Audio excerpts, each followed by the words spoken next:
Hi. பொங்கலுக்கு வந்து இன்னும் ஒரு 5 நாள் தான் இருக்குதுங்க. இன்றைக்கி மார்க்கெட்டுக்கு போய்ங்க இந்த காய் எல்லாமே ரூ. 750 நாங்கள் வாங்கிட்டு வந்தேங்க. என்னென்ன காய் வாங்கினோன்னு பார்த்துடலாங்க.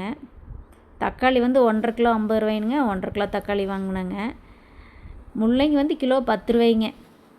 1 கிலோ முள்ளங்கி வாங்கிட்டேங்க. லெமன் வந்து 70 ரூபாய்ங்க கிலோ. 9 லெமனுங்க 40 ரூபாய்க்கு வாங்கிட்டுனுங்க. வெண்டைக்காய் வந்துங்க கிலோ 80 ரூபாய்ங்க. 1/2 கிலோ வெண்டைக்காய் வாங்கிட்டுனுங்க. அந்த கத்திரிக்காய் வந்துங்க பச்சை கத்திரிக்காய் தானுங்க. கிலோ 20 ரூபாய்ன்னு போட்டிருந்தாங்களுங்க. சரி நமக்கு கத்திரிக்காய் தேவை எப்பவுமே அதிகமாக இருக்குது அப்படின்ட்டுங்க 2 கிலோ கத்திரிக்காய் வாங்கிட்டுனுங்க. அப்புறம் மல்லித்தழை, புதினா தலைங்க, கருவேப்பிலை இது எல்லாமே பவ்வத்திருவா கட்டில் ஒவ்வொரு கட்டு எடுத்துட்டுனுங்க. அப்புறம் நெல்லிக்காய் போட்டிருந்தாங்க. பெரிய நெல்லிக்காய் வந்துங்க கிலோ 80 ரூபாய்ங்க. அப்புறம் குட்டியான வந்து நெல்லிக்காய் நல்லா சாப்பிடுன்ட்டுங்க 1 கிலோ நெல்லிக்காய் வாங்கிட்டுனுங்க. கேரட் வந்து கிலோ 50 ரூபாய்ங்க. நான் வந்துங்க கேரட்டு பீன்ஸ் ரெண்டுமே சேர்த்து 50 ரூபாய்க்கு 1 கிலோ வாங்கிட்டுனுங்க.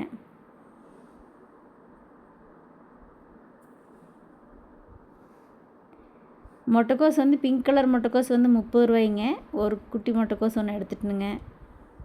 3/4 கிலோ வெயிட் இருந்துச்சுங்க.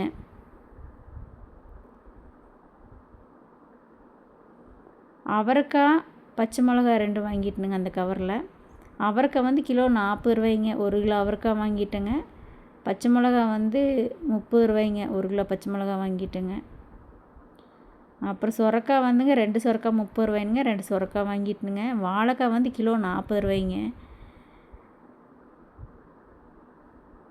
அந்த அரிசனிக்காய் வந்துங்க கிலோ 30 ரூபாய்ங்க. 50 ரூபாய்க்கு இருந்துச்சுங்க. ஒரு முழு அரிசனிக்காய் அப்படியே வாங்கிட்டுனுங்க.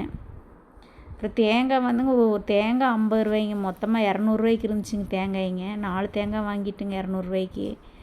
புடலங்காய் வந்து 1 கிலோ 40 ரூபாய்ங்க.